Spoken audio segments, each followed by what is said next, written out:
Hello, and welcome to episode 159 of Gamers of the Lost Spark podcast. I'm your host, Antony Chesson, and joining me this week, it's the other spark on the pod. It's the running man himself. It's Mr. Stuart Burgess. Hello, sir. How are you doing? I'm slightly tired, but I'm really, really good. So yes, in fact, I have been running tonight in my stupidity. You're running all the time. I've never heard you not running. How's it all going? How's the marathon preparation going? Good. Yeah. Well, actually, ironically, I'm sitting here tonight waiting for you to jump online. And I changed my Skype. You know the little bit you get under the Skype where it says what you're doing. I think I had it before as on the Xbox or in the cinema, and I've just changed it to probably running because that is I mean good. Yeah, I've got a. I mean, basically, I'm doing the Bournemouth Marathon in October. As a bit of a see how my body handles a marathon, because I've been a runner on and off over the years when I haven't had weight and when I have had weight. And I think it was earlier this year I just decided that, I'm a person, if I've got a plan in front of me and I follow the plan, then I'll do it. So if it says, like tonight, I've done 4-hour round trip to London plus a day's work in London today, and on the way home, I know I've got to get home and do a 4-mile run. So, I get home, do that, hit that, have some dinner, and then jump on with this. But yeah, no, I'm doing the Bournemouth Marathon in, I think it's 7.5 weeks now. But that's all sort of building up to a little thing that I'm doing. So I'm going to be doing the London Marathon next April for children with cancer UK, to raise money for them. But in my usual style of not being able to do something as simple as just running a marathon, bearing in mind that I've only ever done 2 half marathons just before this.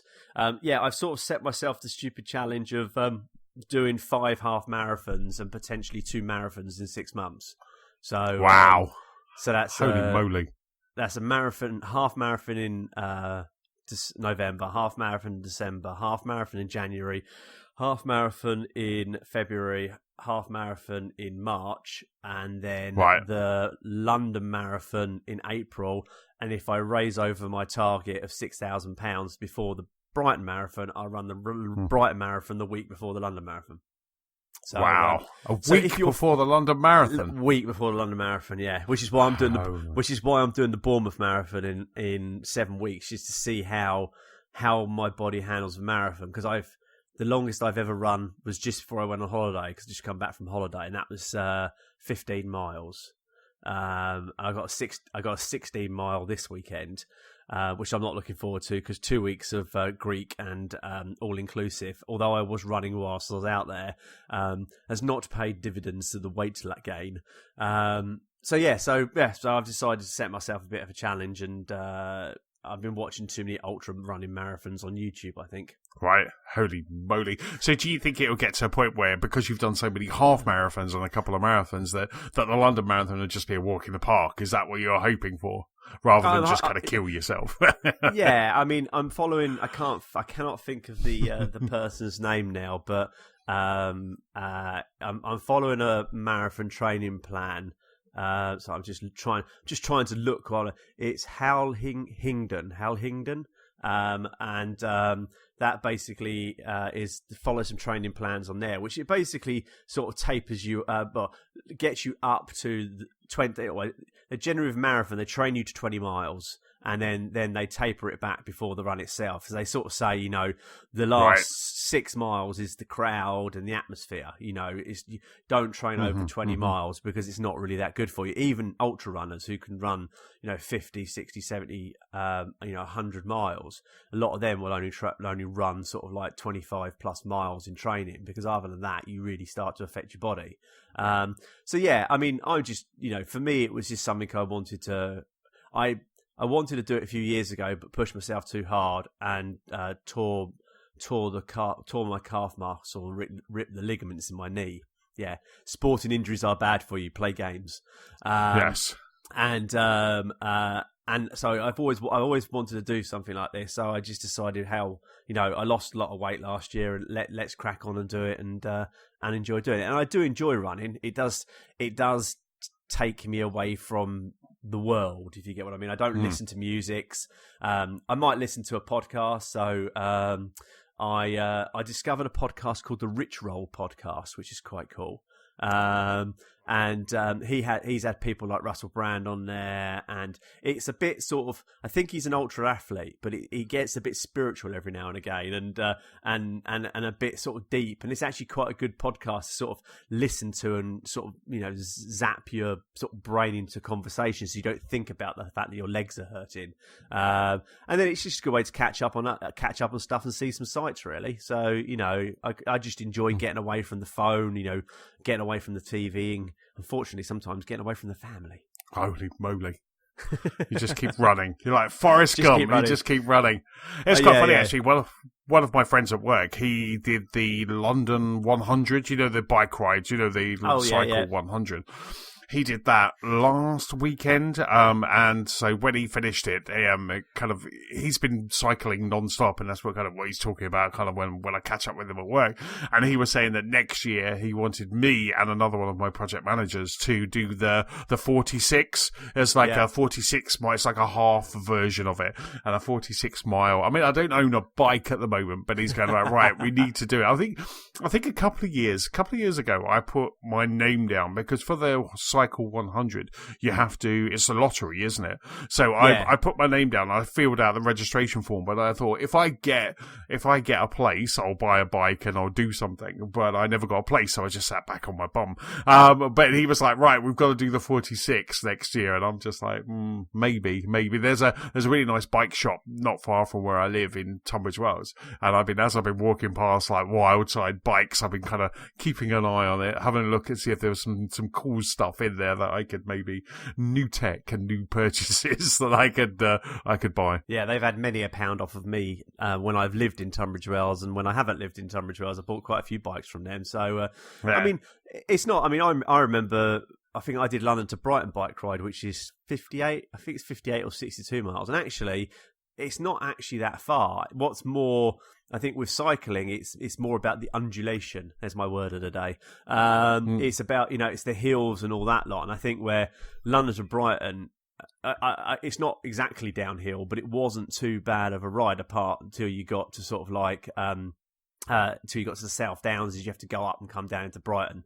But I quite enjoy it. I do enjoy cycling. I was supposed to be doing a mountain bike ride last weekend, but the organisers were a bit useless, to be honest. And we had gale force winds down here, and we were all ready to go. And a few of us were like, "Look, are we going? Are we not going?" You know, it's an hour and a half drive to get there.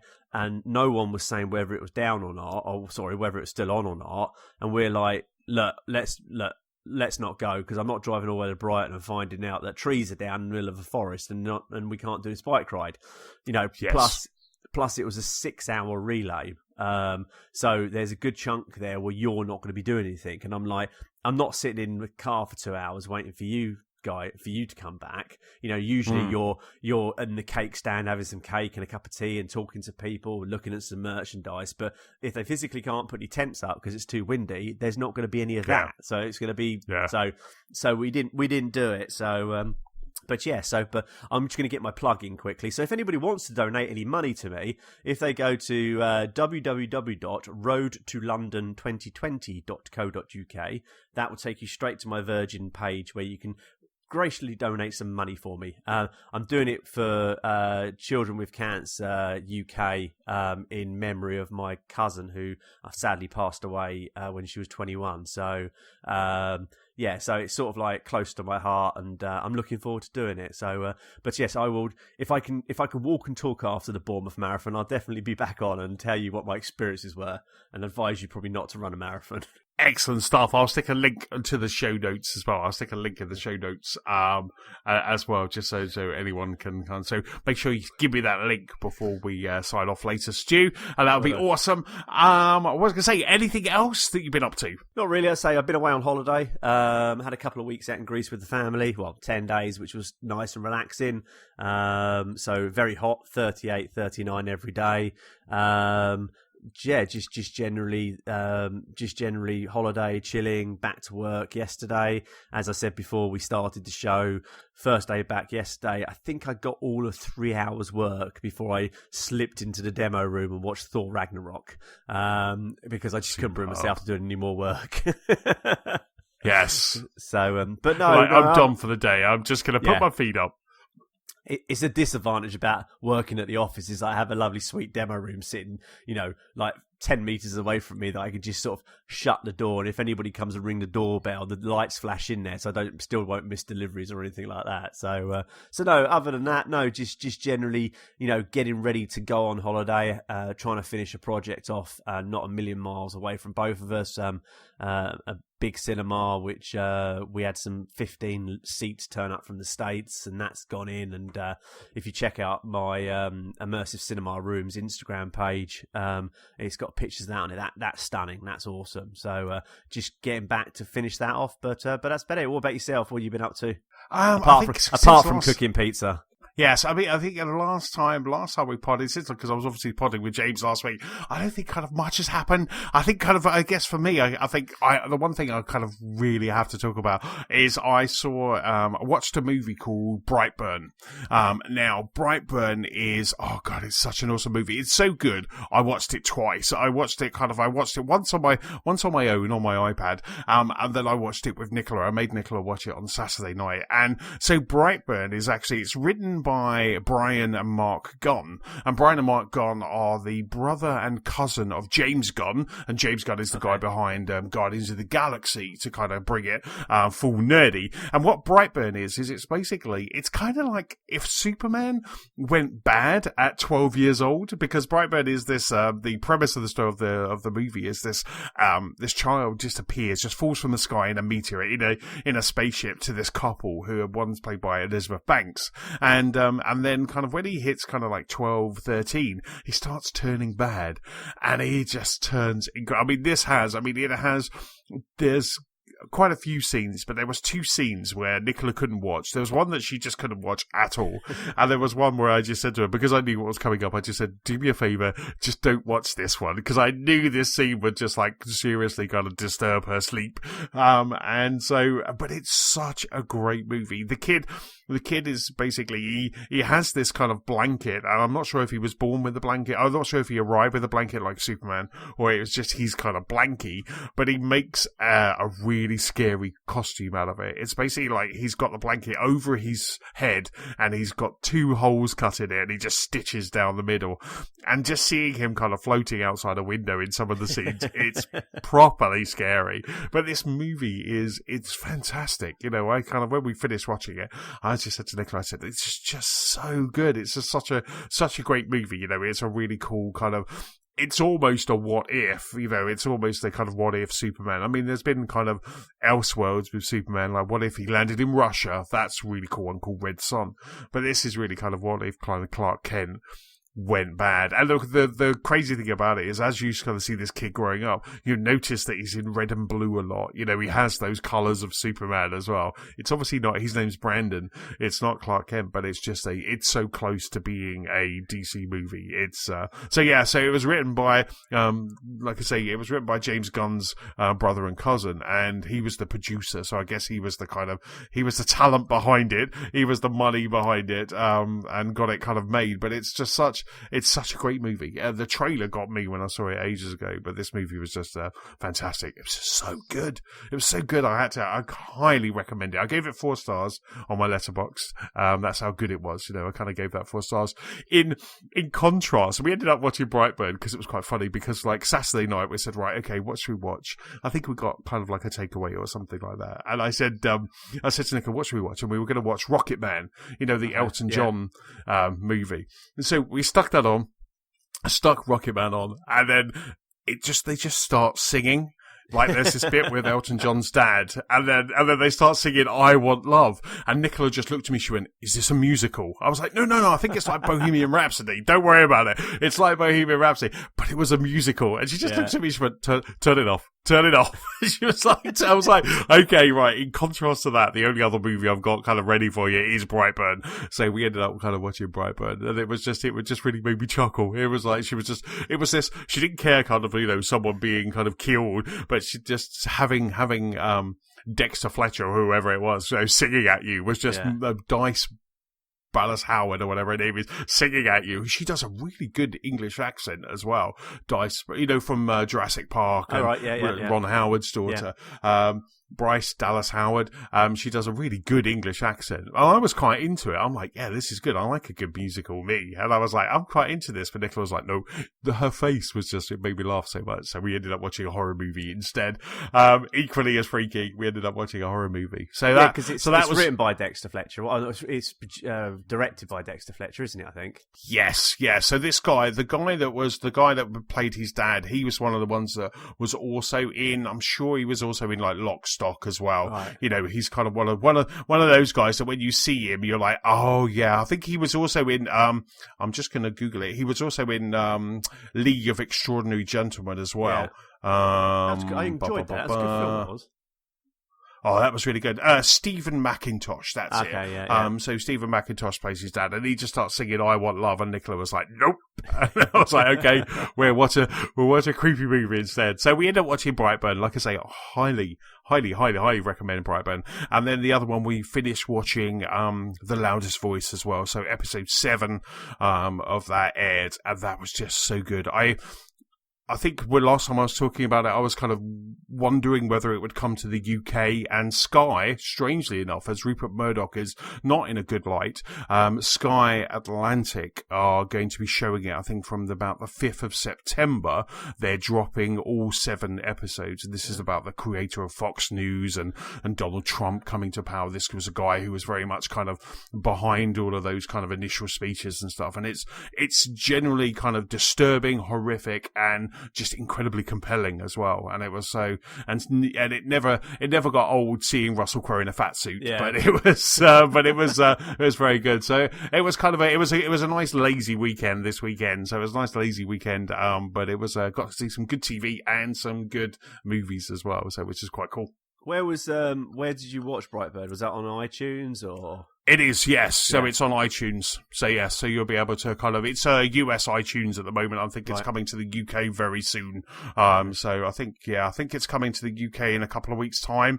If my iTunes savviness is right, I'm just scrolling. Yeah, so I think it's coming very soon, but it's out in the US on US iTunes. Yeah, there you go, Brightburn. Yeah, 4K. It doesn't seem to have a date yet, but it's definitely it's coming to all streaming services very soon. But it's well worth a watch. Let's jump. Yeah, absolutely. So let's jump into some games. Stu, what have you been playing? I've actually been playing some stuff. I preempted that I'd come back from holiday waxing lyrical about loads of Nintendo stuff, but I sort of jumped on the plane and played some Mario Maker 2. And played some Ultimate Alliance, and then on the way back I played some Yoshi.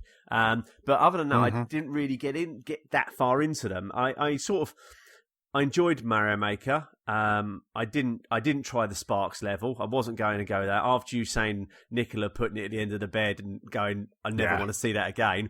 Not playing that one, and I enjoyed it, but it didn't grab me. I didn't grab me. And again, the same with Ultimate Alliance. I think it's just because I was on the plane. The plane journey was only 2.5 hours. I really enjoyed it, but I didn't have time to sink into it. So I did sort of get back at the weekend and go, oh God, I'm doing the pod next week. I've got to be talking about something. I think the last time I did the pod was not much. I think I was playing, so I sort of looked at my library, and I been wanting to play American Fugitive.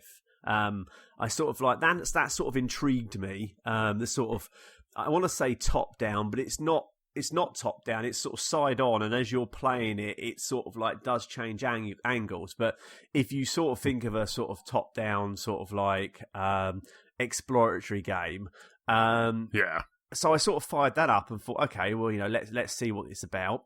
And it was quite good. It sunk a good sort of I think Saturday, I must sunk about 3 or 4 hours into it, and basically the game starts off as you're the main character. There's no talking to it. It's almost like cartoon bubbles. So like it starts off where it's above a house, and then the phone rings, and your character picks up the phone and then speaks to his dad, and his dad says, "I want you to come over."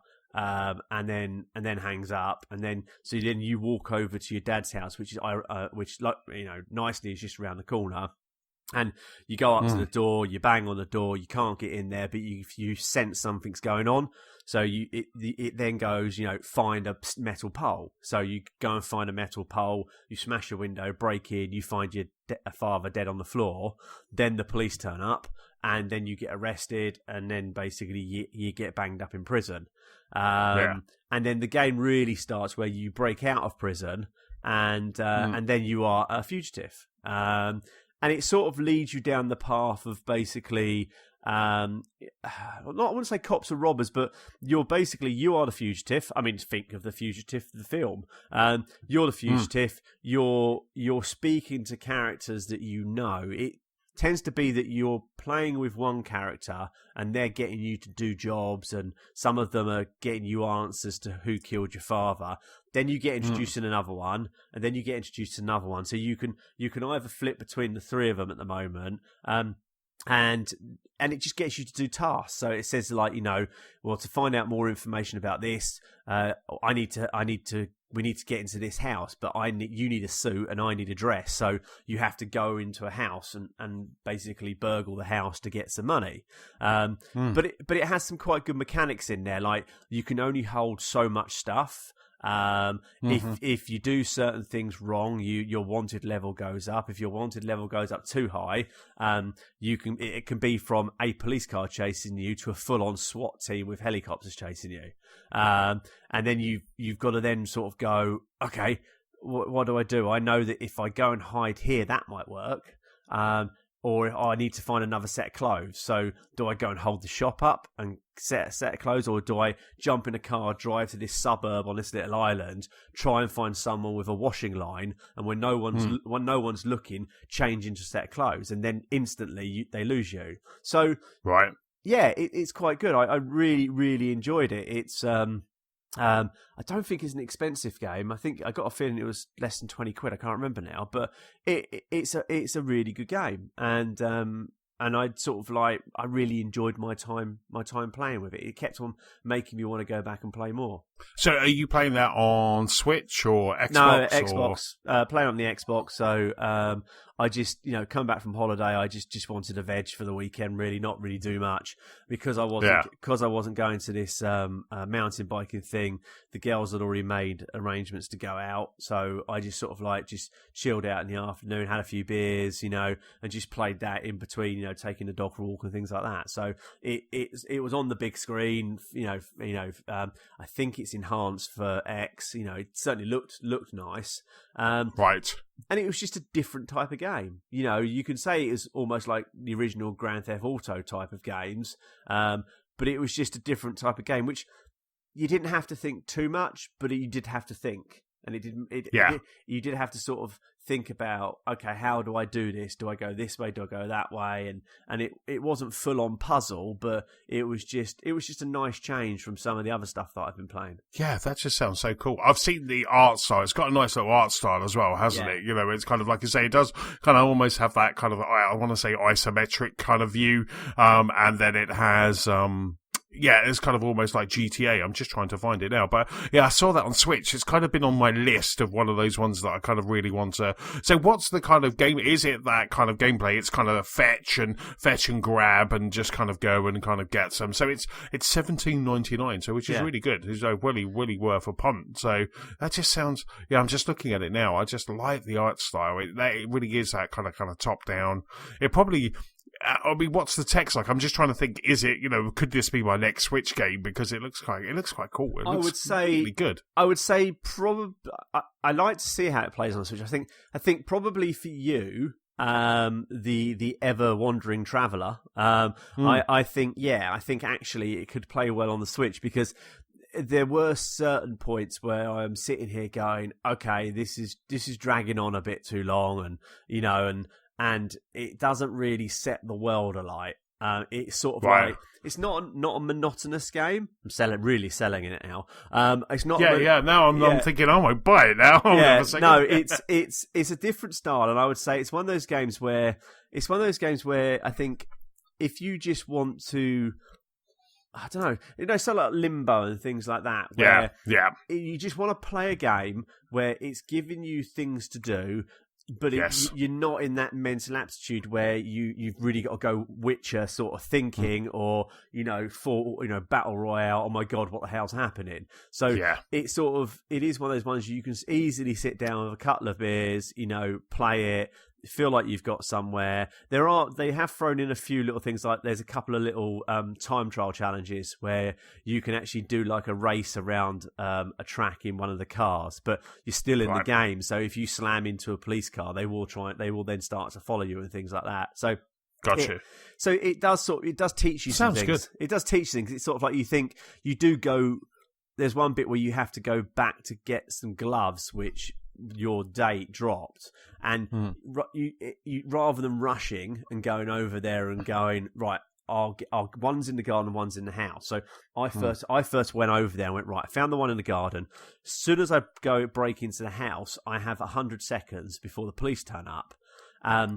So when you go into a house, you almost get like a plan view, a topographic view, like you get from the estate agents when you're looking for a house, and you press A to go into the room. And then you press and hold A to search the room. But you've only got a certain amount of time, so the chances of you being able to search every room is limited. So actually, with that one, I did it first of all, got every room apart from 2, couldn't find the glove. So quickly got away. You can't go back to the house for a short time. So you're like, okay, what do I do now? And then I thought, well, hold on a second. If I go to the shop and buy a pick lock, when I go back, I can pick the front door, then I'm completely undetected and I can rummage around as much as I want. Right. But I've got to go and potentially rob someone to get $30 to be able to buy that pick. So it's. I'd like to see how it plays. I like how it stacks.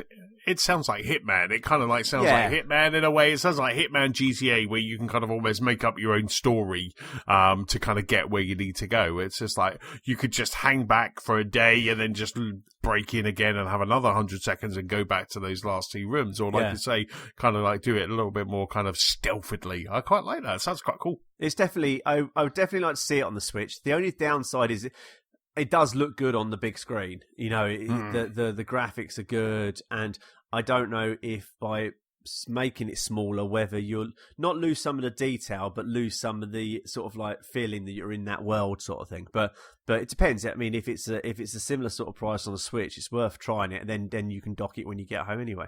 Yeah, absolutely. It sounds really good. I like it. And that's American Fugitive. Yeah, American Fugitive. And I'm playing on the One X, and it's a really good game. Awesome. What else have you been playing? Well, the next game, I sort of woke up on the Sunday, still not wanting to do anything, and still sort of trying to deny myself the fact that I wasn't back in Greece and I was in windy old East Sussex. And it came up on my radar. I've got a feeling it was from switching the Xbox on, and it came up saying that a game which I'd seen. I think we did see it at E3, but I've got a feeling we saw it before at one of the Xbox events, called Vigor. Right. And it's by Bohemia Interactive, and it's set in Norway, I think. Yeah, set in Norway. Right. I sort of thought, well, I downloaded it on the Saturday, and I thought, well, let's give it a go. I sort of watched the thing, and it's hunter and survival and all this lot. And I thought, okay, look, I've had fun playing Fortnite, and I've got my ass kicked playing Apex, and it's just sort of like, I'm not a battle royale person. So I thought, let's see what this is like. So I sort of jumped into it, and it takes you through a little tutorial, and then it takes you to your house, your shelter. And basically it's battle royale, but it's up between 8 and 12 players. And what happens is you have your shelter, And the idea is you when you're ready, you go into the arena, and the arena could be, for want of a better way of describing it, part of Ashdown Forest, or part of the Peak District, or part of the Lake District, up one side of Snowdonia or something like that. It's different types of snowy environments or rocky environments in Norway. And what you do is you go in and you can see how many people are in there. Majority of the time, it's got good numbers. The majority of the time, it had full crew of 12. And what you do is you go in there and you scavenge. So you go to these points of interest. You scavenge for parts for guns and food and things like that. But then what happens is they drop a crate, which is like an ultimate crate. So it's got all the tasty gear in. So you have this fine balance of, do you play it safe and scoot around the edges, trying to find all the goodies, but you can leave when you want to leave. You don't have to wait for the 10 minutes to be up. You can leave when you want to leave. You can go in there, find a really good haul, and then go. And then you go back to your shelter. But if you go for the prize, everybody else is going for that prize. So there was one game which I sort of started off where I was scooting around the edge, and then after 10 minutes a timer goes off and you get a warning that a radioactive cloud's coming in. So you've got to escape. You've got to leave by the closest exit. There's exits all around you, a bit like if you imagine a clock. There's like one at 12 o'clock, one at 3 o'clock, one at 6 o'clock, or one at 9 o'clock. So you're never too far away from an exit. So you sort of gather your stuff, but what happens is every now and again you might come across one of the other, what they call outlanders.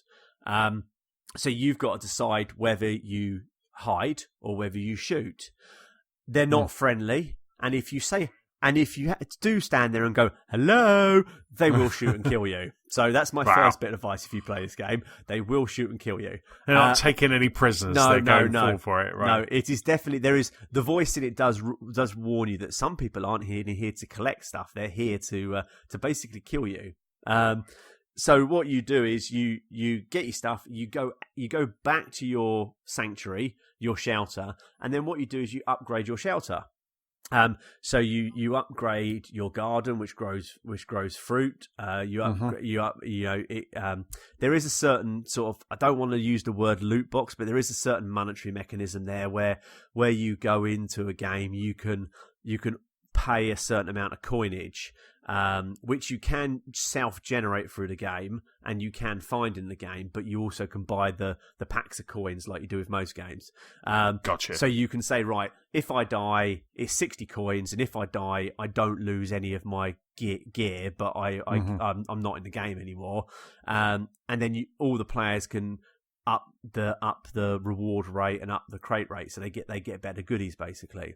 So it's a go in and get your stuff, come back to your sanctuary, upgrade your sanctuary so you get a better roof, better walls, you get, you make it more homely, because obviously it's after a nuclear disaster. And then when you want, you can go back in again. And there's certain rewards when you go in, there's certain rewards when you do this and that. I mean, one game I did actually find myself in the middle of this circle where the crates come in, and it landed right next to me. And I'm like, I had this sudden, like, I don't know what to do. I don't want to be here. I don't want to be here. And all of a sudden, I can hear these footsteps. Because what's really good is if you wear headphones, you really do hear the footsteps.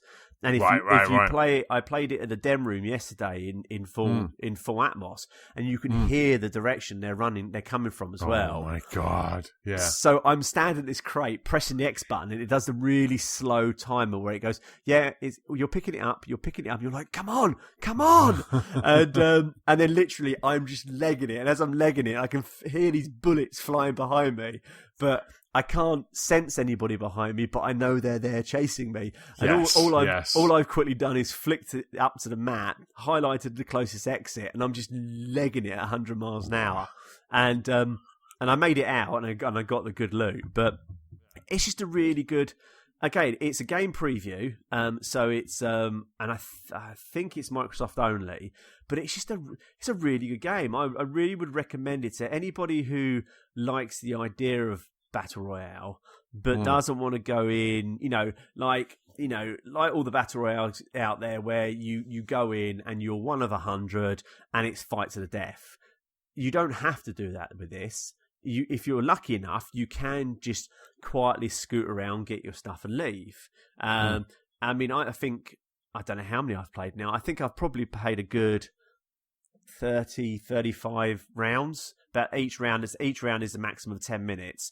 And I think I've probably killed 4 Outlanders, because you just learn very quickly that if you can hide from them, because it is quite easy to get killed. But it's just a nice little sort of, and it's one of these games where I woke up this morning and I knew that plants have been growing, and I knew that coins have been generating overnight, and I know when it gets to a certain level, it stops generating. So so I, a bit like the game you get on your mobile, I fired up the Xbox this morning, halved all my stuff. I knew an upgrade on my shelter would have finished, because these upgrades can be 10 seconds, but they can also be like 4 hours. Right. So I set an upgrade going last night before I stopped for the evening. Got up this morning, halved all my stuff. There's an achievement for giving food to charity on this little winchy thing, so you do that. And then I reset it all in. So I was like, right, I'll upgrade that. That's going to take 6 hours. And actually, when I got back tonight, before we started podding, I went on and just did the same. So even if you're not playing the game, it just does get you to go back in and play it. Right. But again, it's not an expensive game. I think at the moment it's £16 for the Founders Pack. Right. And I think they actually give you the value of £40 worth of coins back as well to spend in the game. Holy moly. But again, I think it was Manny I was speaking to on the group, and I think he was very much like, this sounds like my type of game, and it's a really good game. Something you can dip in and out of, something you can go guns blazing if you want to, or you can just quietly wander around, upgrade your shelter, have a bit of a play. And again, it looks stunning. I mean, on the WhatsApp group, I put up the pictures of it on the projector up at the den room. And it's just it's a stunning game. It's enhanced for X as well. Yes, it's slightly buggy, but it is a game preview. So, but listening to the feedback and looking at Reddit and things like that, they are saying that Bohemia Interactive are listening. They are listening and saying, I posted something yesterday. It was saying I'm finding it hard that when you go up to something, a little bit like, what was the game that you was playing forever? Days Gone. Yes. A bit like we found with Days Gone, when you went up to the bike, if you didn't press the button or line up correctly, it wouldn't let you do it. And there are a few bits like that in it, where if you don't line up correctly to the crate, it won't let you press X to pick up the crate. So there's a few little things like that. But then, hey, it's 17 quid, it's game preview, and I'm really, really enjoying it. And I guess I'm just having a look at it now on the Xbox app, and the great thing about Game Preview is you do get a 2-hour free trial as well, don't you? So you can kind of jump in, have a bit of a play, and see kind of what, if you like it, if it kind of fits your style. So the kind of moment to moment, the gameplay is kind of like build up your shelter, do some farming. When you said before, I've been doing some farming this evening, part of me got a little bit excited. I thought you'd been playing Viva Piñata. I was like, yes, sorry. at last, I've got through to him. But alas, you've been playing in a Norwegian nuclear. Maybe that's Viva Piñata 3. So the moment-to-moment gameplay is kind of like you kind of do whatever you can in your shelter, and then kind of make your way to that area, kind of get some loot, and then come back and that's the gameplay arc, is it? Yeah, I mean there is 7 maps at the moment. So you go the best way, like with most of these, you go quick play. So it puts you into the quickest game, and then each area has places of interest. So the idea is you go to these places of interest. Now, these can be like a little cabin in the woods or a campsite. So there are achievements in the game also for unlocking all the places of interest in one map and then all maps. So yeah, the idea is you leave your shelter, you go into the world, you approach it how you want to approach it. You either go for the good stuff, or you just go and loot as much as you can. A lot of that does depend on if people spend the coin to up the crates, then you're like, okay, I want to stay in here a bit longer, so I'm actually going to pay to protect my crates. So if I do get killed, I keep them. And then you basically, then when you've had enough, or that 10 minutes is up, which goes really quickly, you come out. You then might have collected enough, fuses to power your generator a bit more. So you upgrade your shelter. So, you go from having a tarpaulin roof to a tin roof. And then I know later in the game you put windows in and things like that. And I can see what's going to happen over time with this game is that there's going to be more outfits to choose. There's going to be more maps to play, and it's just a good sort of like, as I say, it's not all out battle royale. It is a bit sort of battle royale in respects you only have 10 minutes, but it's also a little bit sort of like, shooter up like Call of Duty or something like that, where you have the choice to hide, do a sniper rifle, and it is tactical because you do have to think, well, okay, if I go in fully loaded with like all 4 weapons, I can lose all those weapons for good. Yeah. So actually, you generally go in with one weapon that you might have a few of, then you know that, okay, if you get killed and they loot your weapons and you haven't protected yourself, then basically you've only lost a gun and a little bit of ammo. So you go in there with maybe a machine gun with 30 rounds. Not a machine gun with 120 rounds, because if you lose those 120 rounds, you ain't got any more for the next game. So it is very much a survival game, but I'm just really enjoying it. I jumped on last night. I think I put Molly to bed and I jumped on about 7 o'clock for a couple of games, and I think I ended up at sort of finishing off about 10 o'clock. Because it just does get you going back and back and back and back. So, really, really enjoying it. And then I stopped playing that and then started watching Stranger Things, which you really shouldn't watch before you go to bed. It gives you the weirdest dreams. Yeah. That's the only time to watch it. When it's dark. When it's dark. What season are you watching? Are you watching season 3 or? Yeah, I started seeing. That's so good. I saved it till I got back. I watched episode 2 last night I know you and Steve were talking about it, where they go into the mall, where she goes into the mall. Elle goes into the mall for the first time. It's just brilliant. I just love that program. I did think about going back and watching it from the beginning.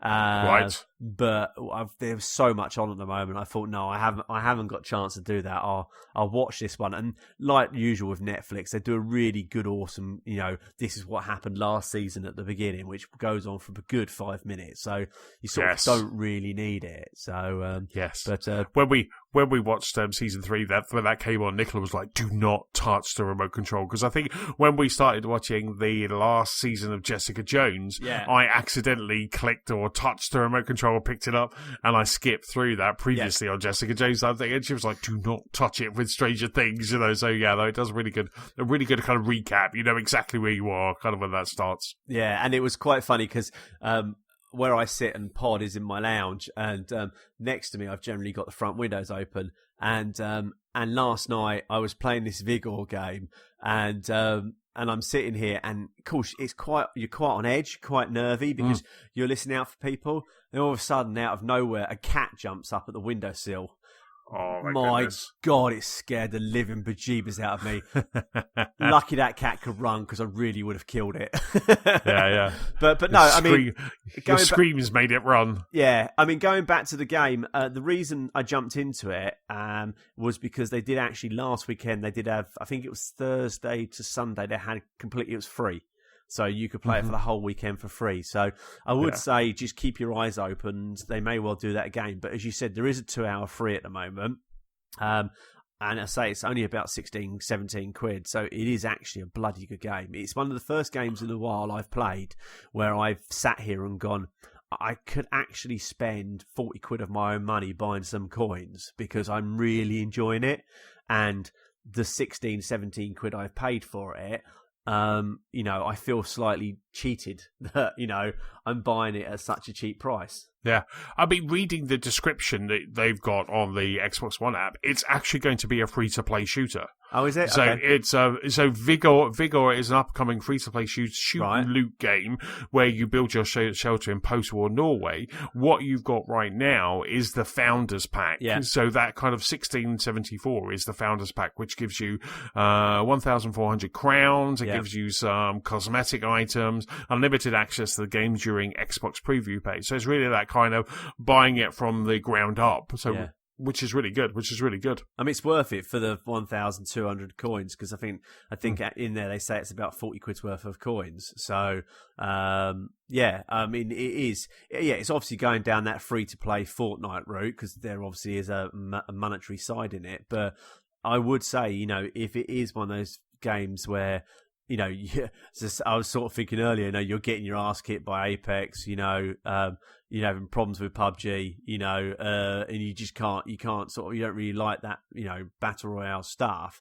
It sort of has a little bit of that sort of fun, but a little bit of survival element as well. So I really, really enjoy it. Definitely worth checking out. So awesome! I'm going to check that out. It's definitely kind of, you got 1,500 crowns is 40 quid. Yeah, exactly. So it's £40, and then there's 3,100, which is £83. Yeah, that's for some serious Vigor players, isn't it? That's some serious. But you can easily see. I mean, I had those free coins, and they turned up yesterday, and I think I spent 300 last night. Just because you get to that point where it's 60. I think it's 60 coins to protect your bounty, but then you sort of go. People start. When a few people throw in, I think it's 20 coins to up the loot rate, more people start throwing in. So all of a sudden, you're toying around, there's 150% more loot. Then a load of people start throwing in, and you've got 600% more loot. And you're like, okay, I'm definitely going to protect my bounty now. And then you go at it, and you go and find as much as you can, because once you're out of that sort of battle royale game, that's going to go to the longevity of doing your base camp up, which again you get rewards for. So, but no, it's definitely worth looking at. It's definitely for the first couple of hours free, without a shadow of a doubt. Excellent stuff, superb, fantastic. Have you been playing anything else? No, that's about it really. I mean, I dipped into there's a couple of games, I can't remember what they were now. There's a couple of games I looked at on Game Pass. I can't even remember what they were now. And I just I think one was Thimbleweed Park. I think it was. Right. Okay. Thimbleweed Park. Thimbleweed Park. That was it. Yeah. I sort of played little bit of that, and I played about half an hour of that, and it was good, and I could see it being a great Switch game, but it wasn't really doing it for me. And I was toying with the idea of jumping back into Tomb Raider because Steve was talking about that, and I got quite a way through that, and I thought about jumping back to my pile of shame, but no, these two really sort of scratched my itch, and I think these two are going to keep me going probably until Gears comes up. Absolutely, it's not far from Gears. Speaking of new games, we jumped into Borderlands 2 DLC over the weekend because we are, as time of podding, which is the 13th of August, we are exactly 1 month away from Borderlands 3. So what I said to Nicola was, instead of waiting to like a couple of weeks closer to Borderlands kind of coming out, we've got a couple of busy weekends as well, and I said, why don't we just play it now? We can kind of play Borderlands, have fun with it, and then let the kind of dust settle so we can jump back into Borderlands 3. So we jumped into Borderlands 2 DLC, which is called Fight for Sanctuary. It was really cool actually, because when you fire it up, because we couldn't find our cloud save, so we didn't know where I think they were on an Xbox 360 somewhere, or two Xbox 360s, I don't know where they are. What we did was we could just roll a level 30 character. So you basically just say, right, let's do a level 30 character. So you just create a level 30 character. It gives you some guns. Luckily, I had 76 loot keys or golden keys, so we could get some new guns that way. It's really funny because in Borderlands 2, you had they were called badass tokens. Okay. And when you did things like it was almost like a bit of a meta game. You was like kill 100 people, do this, to do that, it always gave you some badass take-ins as you kind of went through. So I think we had something like 100 of them. So all we just kept doing was pressing A, because it gives you more health, it gives you more stamina, improves your gun accuracy, and it just randoms 5. So just by pressing A, we were just selecting the one at the top. But it was because I started off, Nicola was very kind of Nicola going, right, okay, what one do I want? Okay, I want health. And I was like, this is going to take forever. So let's just kind of, so we just pounded A for the 100, and then we kind of went on. But it's really cool. I love the fact that, it was buggy every now and then. I've had this with the Handsome Jack collection where I lost my connection. So it would come up with a little lost connection symbol up in the top left, and then it would reconnect, and then you would go really fast. So suddenly I'll be shooting, and Nicola would be like, it's over here. And I'm like, no, I'm not moving. I've lost connection. And then suddenly I would like Benny Hill it around the level, which was quite cool. So we just kind of went through, we did the story mode. There's lots of kind of side missions, but what I don't know, the thing was, we did this, and this is a brand new piece of DLC which bridges to 3.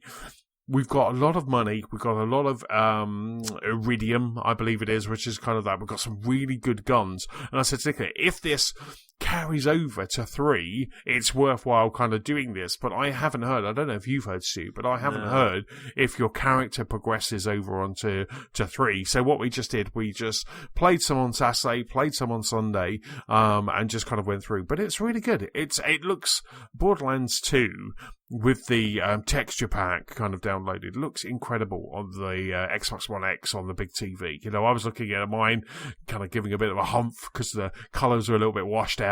But on the OLED, it just looked just stunning. You know, the thing that I love the most about kind of seeing Borderlands in like 4K is just the outline. I've always liked that art style. You know, that kind of cell shading. But just seeing that outline, there's one point where Nicola kind of paused her character, and I went right up to the screen. I was going to get some beverages. I went right up to the screen, and there's just no pixelation. It just looks so lovely. You know, it just looks so sharp, and that art. So I can't wait to see what Borderlands 3. But this did exactly it. It reminded me of what happened in Borderlands. It got me used to all of the systems again, and it really got me hyped for Borderlands 3. I am now incredibly excited for Borderlands 3. Cannot wait. You know, the weekend of just Nicola and I playing it, going through some big bosses, really just having some fun, you know, that is just kind of right. I'm now ready for Borderlands 3. You know, obviously got Gears first, so I'm happy with that. But I'm really ready for the 13th of September when Borderlands 3 comes out. I was going to say, Gears is first, isn't it? Is it about a week or so before? Gears is first. Gears comes out on like the 5th of September, so I kind of have a feeling that Gears is kind of the... I'm looking at my calendar. Gears is... I've got it in my calendar.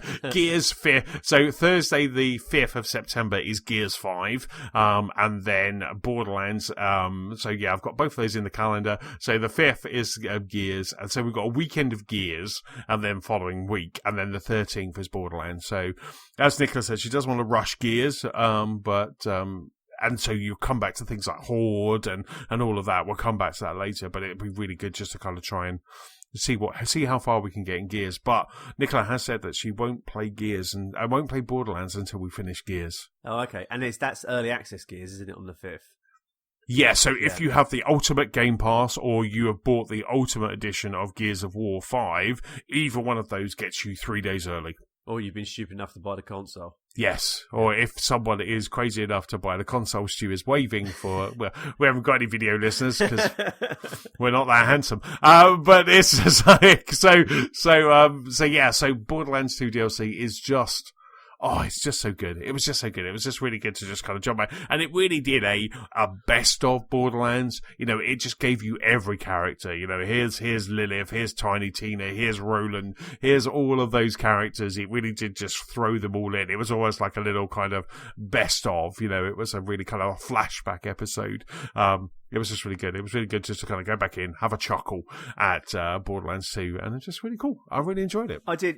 I'm a bit sad with it because I've I played a little bit of Borderlands, and I think when they announced the pack, when at E3 or before, and I downloaded it and I played it, and then I think I listened to a podcast with you and Steve, and I think I've listened to a few other people, and they're like, "Oh, it's really good game, but it's good as a you really got to play it as a duo or with other people," and it's just like at that point I'm just like, yeah, that's not going to happen for me because I just haven't got the time to sit there and co-op it, and unfortunately my beloved isn't that much into games, so it's sort of like But when I seen it and like when I saw the because if we had a beta of Borderlands 3, we saw a video of it, didn't we? Yes, it was gameplay, the first 15 minutes. That's it. And that did look really good. And as you say, the cell shading and things like that, it looked good. So it is I'm looking forward to it, but in a bittersweet way.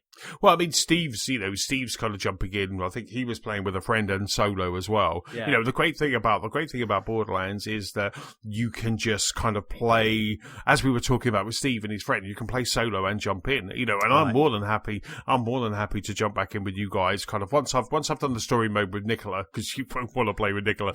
Once I've done the story mode with Nicola, I'm happy I can kind of easily kind of like do another character, because I've always liked kind of doing, instead of kind of just having my level 40 character, I'll just kind of start again. It's just so there's I've been craving a bit of because we kind of jumped in and out of Division quite quickly. Yeah. I kind of have that pang for a kind of group shooter at the moment. I was even my brother-in-law and my nephews, they're kind of mad on Destiny at the moment. The original, not Destiny 2, but like Destiny. They're like proper into Destiny, and it's awesome to see. And I was thinking the other day, I was like, I should dust off my Destiny 1 Guardian and jump in with them, because I'm like desperate to kind of get some of that. I love that kind of online shooter. It's just great fun. But with Destiny, with Borderlands 3, I'll get a bit of that with Nicola, but I'm happy to kind of jump in with you guys and have I'll have a Sparks character and then a matrimonial character. So if you do get it, and Steve as well, because you can play up to 4 people. Oh, okay, that's cool. Actually, you just reminded me. I haven't tried it yet, but back on the Vigor game, you can play with a friend on that. So there is.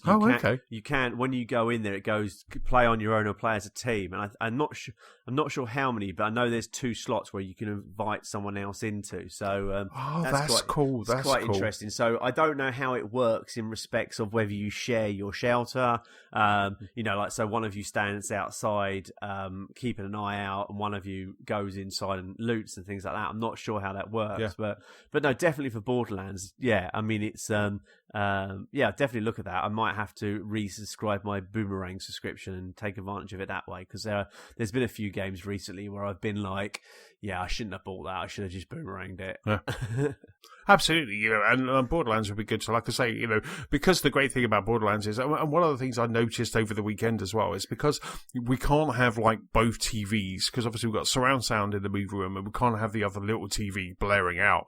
So I'm only really kind of getting sound if I'm close to Nicola. So I'm kind of thinking, so it'll be really good to be able to, obviously you pick up the story because that's all coming through the surround sound, but my gun shots and things like that, I'm not really kind of getting all those little quippy lines. So it'd be really good just to kind of chuck on a pair of headphones. Are you still doing your football on a Friday night? Friday nights, yeah, I am, unfortunately. Not at the moment, it's off season, but I'm doing Saturdays and Sundays are generally good for me, but Fridays are out of the way. Talking about headphones, actually, segue. I actually did start using those, the headphones that I bought. The ones you did the unboxing. The live unboxing on radio. Yeah. And really good. Yeah, really awesome. Good. My only criticism, they fit on my they fit over the ear like the ones I'm wearing, my other gaming headphones.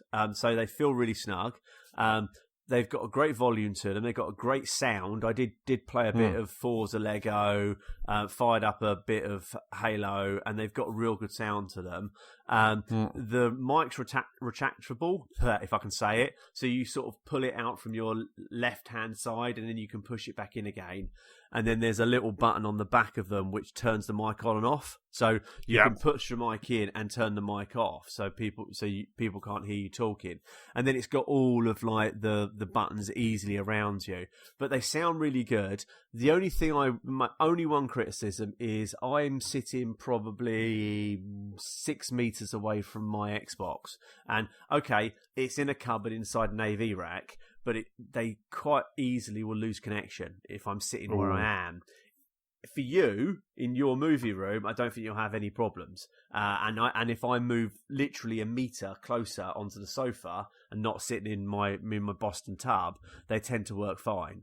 That's my only criticism with them. But they hold their charge really well. You know, I haven't charged them up for a while, and I hadn't used them for a while as well. So they held their charge. But yeah, I mean, definitely a really, really good set of headphones. Sound really good, really comfortable to wear, and I can really see, you know, playing them. So let's say Borderlands for a good few hours, you wouldn't feel like you were getting hot and sweaty or anything like that. They're just really comfortable. Nice. And were they these Arctics, weren't they? They were the Steel series. Yeah.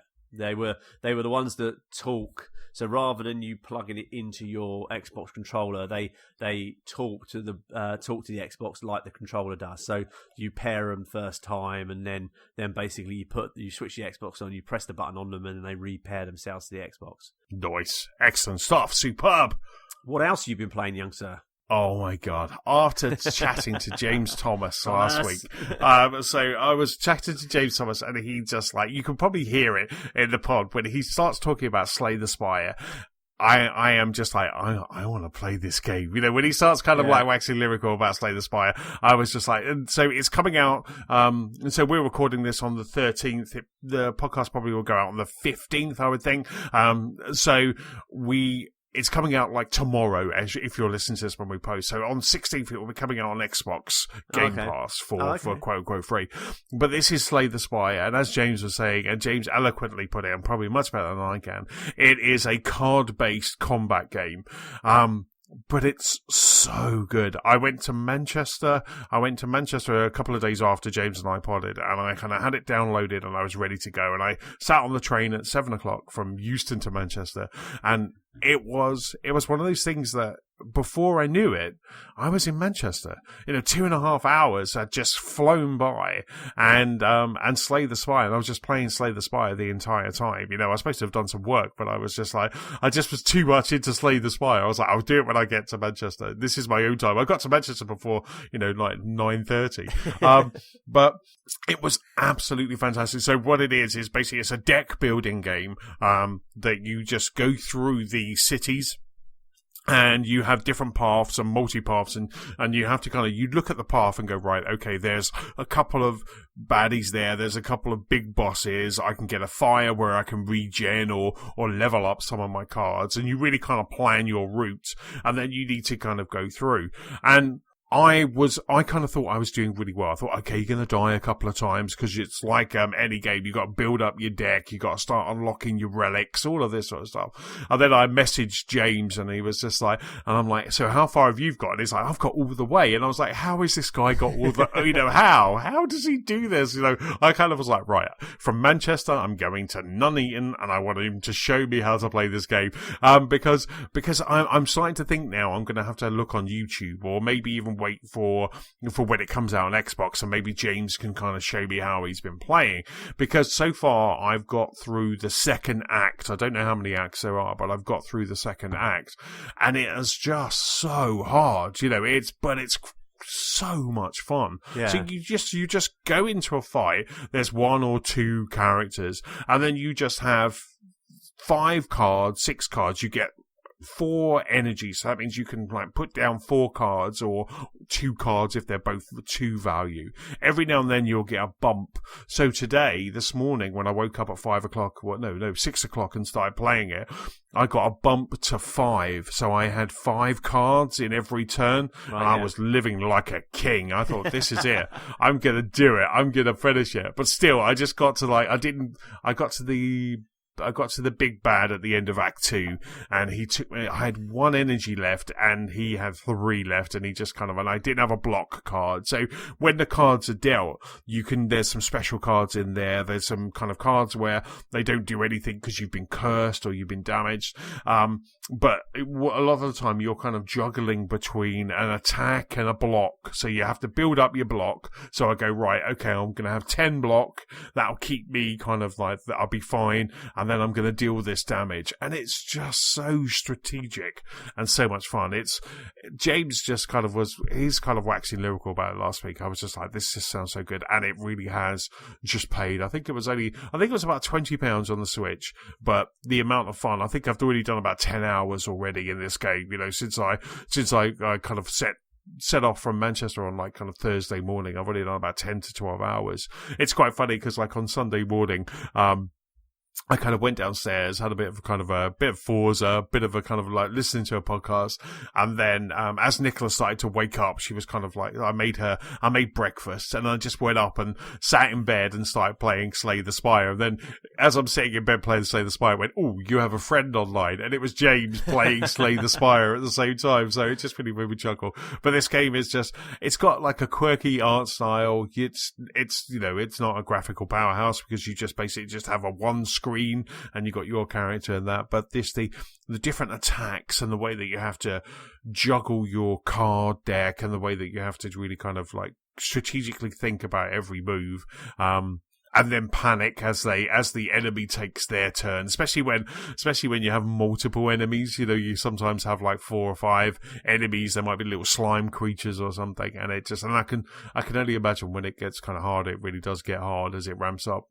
But when you die, it's a roguelike, so when you die, you go right back to the start. You have none of your relics that you've made, but you unlock them so you can get them again. So you have none of your relics and you have to start from the start all over again. But I'm getting quicker and quicker now on Act 1. But it's just like trying to get past Act 2 is now tricky. But I'd love to see how James does it because it's just, I'm obviously missing a trick somewhere. Yeah. But it's just, at the moment, I'm just absolutely enjoying it. And I'm enjoying seeing how I'm progressing as well because it's clicking with me. So I'm looking at how much damage does that enemy do per attack. Okay, they do 8. I need to make sure I've got 8 shield or above, and then the rest of it I can just throw at them. So it's things like that. You're really strategically thinking. It really does kind of keep you thinking on every turn. And like I say, when it comes out on Xbox Game Pass this weekend, I definitely kind of jump in because it's I'm sure it's this weekend, but it's definitely worth kind of a play because it's absolutely fantastic. James, I think last week we named our podcast, it was like potential game of the year, and I can see why because it's so addictive, so fun, and you really are feeling like you're progressing. Even though, like I say, I'm terrible at it, I'm having 12 hours of fun. I feel like I'm improving incrementally, and I'm kind of getting closer and closer to be able to kind of keep going. But it's just so much fun. It is such a ton of fun. Can you see it working on the Xbox? Is it? Oh yeah, you can. Yeah, it's not you. I'm just looking at it. I was looking at it on Microsoft's website, and I just don't know whether it's more suited to the smaller Switch screen, or whether it would work quite well on the bigger screen as well. Yeah, like I say, it's not a graphical powerhouse. The backgrounds are quite lovely. Yeah. And the loading screen's very pretty. But apart from that, yeah, it's going to be a very kind of basic looking game. It's very similar to like Dead Cells kind of art style, that 8-bit, 16-bit kind of art style, but you just enjoy it. It's like when you're playing it, I can't wait, even though I can't cross save, like cross progression or cross save with my characters. I'm looking forward to jumping into the Switch, and I had a quick look at some of the settings. There is a leaderboard, but for some reason the leaderboard's not active at the moment. But there was some achievements as well, so you've already got an idea of what their achievements on the Xbox will be, and some of those are quite grueling. There could be some real fun. So I'm quite happy to just juggle 2 copies of the game, and just kind of play Switch when I'm on the road, and then Xbox when I get back. I'm loving it that much, It's great fun. It does look like, I've just found on Polygon's website, just at the bottom of the article, finally, if you subscribe to either Game Pass for console or Game Pass for PC or Ultimate, where you get both of them, you'll be able to play Slay the Spire on August the 14th. The collectible card game launched into early access over a year and a half ago, only to become one of the most beloved popular new indie titles on Steam, with over 31,000 positive reviews. So wow! So it's tomorrow. So this podcast, it will be live by the time this podcast is up. Yeah, so tomorrow, and it's Game Pass for console, Game Pass for PC. So I wonder if that's cross save as well. So I wonder because that would be quite. I might have to try that. Put it on the Xbox, and then pull out my Surface Book Pro that I never use, and see if it brings me back out on the road. So, but no, looking at it, it does look like one of those. It looks like a cool little game. Plus, there'd be some achievements in there, so it's worth doing it for that as well. Yeah, like I say, based on the achievements that are on the Switch, they're basically just little squares in the options menu. They're quite grueling. It's kind of like play with, kind of have a hand where you deal 20, it's all this sort of stuff, and play 20 cards in one hand.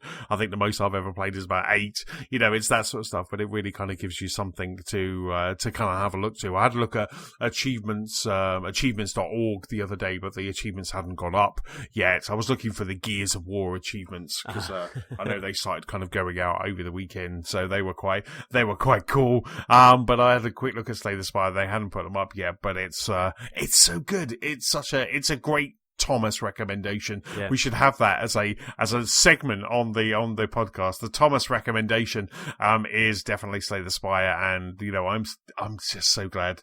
I'm so glad he played it, because like I say, this has probably been a game that I might have gone, I'm not really interested, but just hearing it and just jumping in, I highly recommend it. We should have a Big Sheep corner or something like that, or because it's like as I was saying to you earlier before we podded, it's like it's always quite nice, listening to the pod when like Steve and James are on, because you do get another person's opinion. And actually, quite lately when James has come on, he's thrown a few titles up which you say I would never have probably played, and you said you probably would have just gone, looks all right, but it's probably not for me.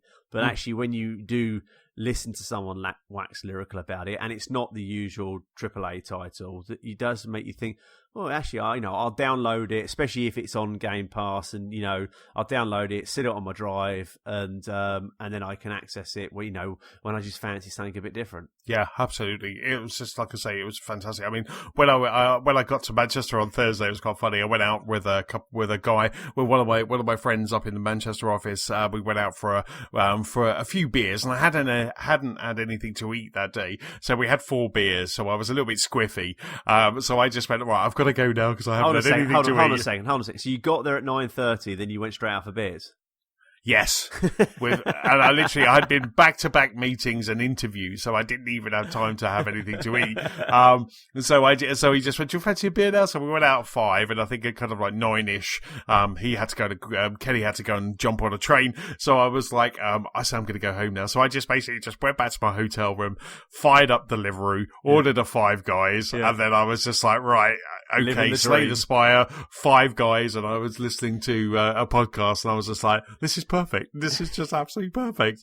And I was very squiffy, but it was good fun. It was good fun. And on that strange note, let's jump into the news. But before we start the news, don't forget you can rate, review, and subscribe to this very podcast for free on iTunes, Spotify, and also on YouTube. In this week's news section, Destiny 2 cross-save arrives this month, The Other Worlds becomes a Microsoft exclusive, and it's not so super-duper news for Minecraft. But Stu, the first piece of news is with you. I picked up this story off of GameSpot, and it's Microsoft. Basically, the title is Microsoft sees The Outer Worlds as an exclusive franchise. So going on into Other Worlds. Sorry. Sorry, Other Worlds. Outer Worlds is another game. No, I keep on. I know I'm not the only. Oh person. no, it is. You're right. It's Outer Worlds, but you've put Other Worlds as your title. Have I? So yes. See, that's it. I'm just all over the place. It's all this running. So, but who has a game called The Outer Worlds and then The Other Worlds? It's like come on now. It's a bit like when you released what was it? Ants movie and then Bugs Life, wasn't it? There was that year where there was like. Surely they must have known about Dante's each other's Peak movies. and Volcano. Yes. Yeah. So it's just like Microsoft sees Outer Worlds as an exclusive franchise. Yeah, so I got it right as my microphone falls down in front of me. So basically, reading the article, the Outer Worlds is shaping up nicely ahead of its release in October the 25th for Xbox One, PlayStation 4, PC, with a Switch version arriving at a later date. If you want to play its potential sequel, however, you might need an Xbox. That's the word from head of Xbox Studios, Matt Booty, who revealed during an interview with Game Informer that Microsoft believes that The Outer Worlds can be an enduring franchise for the company. Microsoft acquired Obsidian, who are developing Outer Worlds back in 2018, adding it to the list of 15 developers comprising of the Xbox Game Studio. Outer Worlds is currently being published by a private division, a publishing arm of Take-Two. So it looks, I mean, I was listening to something today about this where there was quite a good conversation about where are Microsoft heading? Are they going to take this multi-franchise game now by the studio they now own, and then go, well, look, you can have this one, but if there's a sequel, you come into the Xbox. Or ironically, playing on the video on the website now, you've got Minecraft, which obviously is could have been a Microsoft exclusive, but they've put it on everything. So, yeah, do you think they'll keep it for themselves and go with this, Sony style of trying to keep as many independent studios, or do you think they'll go down the Microsoft route, which is, okay, we own the studios, and the best way to make the most amount of money is to put it on every platform? Yeah, I kind of feel that you've got a couple of factors here. It's kind of going to be, because obviously Obsidian Games, they created Fallout New Vegas, so a lot of people are excited about this. I'm quite excited about the Outer Worlds. I've got to try and get it right now. I'm quite excited about jumping in, and it's going to be Game Pass. It's going to be free on Game Pass. It's going to be a Game Pass game when it comes out. So I'm kind of ready to just kind of jump into that as well. But if it sells well, and also if Microsoft are not in front with the next Xbox PlayStation 5, you can imagine them keeping it as an exclusive. Yeah. If everything's going to plan, if everything's going to Phil Spencer's plan, and they are out in front and selling like gangbusters on the next Xbox, maybe they would do it multi-platform. But I could still see, even though it will be an Xbox exclusive for a while, I could see maybe it coming to Switch, because this game is coming to Switch, isn't it? Yeah. So you could imagine the sequel will be on Switch too, if that's ever going to be a thing. It could be something like that. It could be there. And I really do feel that we're going to have to wait and see. You're going to play the long game on this one. I'll kind of wait and see whether Microsoft are out in front or kind of playing catch up again. If they're playing catch up for another generation, then maybe they'll start keeping things like this to themselves, and that's the whole reason why they're out buying all these studios, isn't it? So it makes the Xbox look attractive because of all of those amazing kind of first party titles, or quote unquote, although they are first party titles. Yeah, I mean, I think it was, I was listening to Kind of Funny earlier, because as I say, I've not really listened to many podcasts while I've been on holiday, so I was sort of catching up today, and I was on site, so I sort of had my one headphone in while listening to podcasts, and I thought one of the guys on there made a good point, which is Microsoft could go down the route of, okay, look, it's exclusive on the Xbox for 6 months, then it will come to more platforms. However, it almost goes back to the question I raised years ago, which is like which you said with the previous game we were talking about, where you don't mind buying it on the Xbox and then or playing. Let's say buy it on the Xbox, although because technically you are buy it on the Xbox and buy it on Switch. Where Microsoft go down the route of,